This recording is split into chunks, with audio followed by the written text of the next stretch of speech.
યોગીરાજ અવધૂત શ્રી સંતરામ મહારાજની દિવ્ય અખંડ જ્યોતિના શુભાશીર્વાદ સૌને પ્રાપ્ત થાય એવી શુભ ભાવનાઓ સાથે આજરોજ વહેલી સવારે શ્રી સંતરામ મંદિર ઉમરેઠના આદરણીય મહંત શ્રી ગણેશદાસજી મહારાજનું શરીર શાંત થયું છે. તેઓ બ્રહ્મલીન થયા છે. આમ તો ગઈકાલથી જ એમની તબિયત થોડી નરમ રહેતી હતી જ અને સારવાર હેઠળ પણ હતા.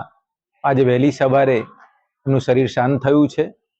બધા જ ભક્તોમાં એક પ્રકારનો દુઃખ અને શોકની લાગણીનો અનુભવ થાય છે. આવતીકાલે સવારે 8 કલાકે શોભાયાત્રા જેવું નીકળશે અને ત્યાર પછી 9 કલાકે એમને સમાધિ આપવામાં આવશે. અને આ સમાધિ સંતરામ મંદિર ઉમરેઠના મંદિરના આગળના ભાગમાં જ આપવામાં આવશે.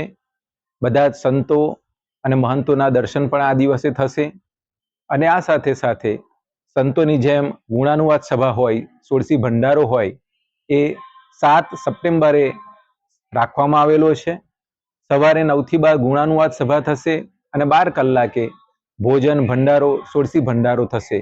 આપ સૌને હાર્દિક આમંત્રણ છે. સૌને જય મહારાજ.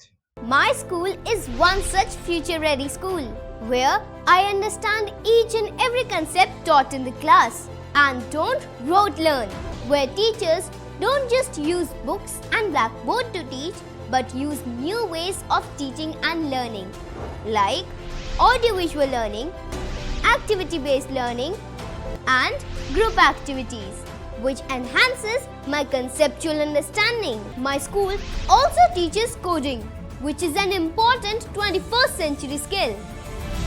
Not just that, I get an opportunity to showcase my skill on a national platform.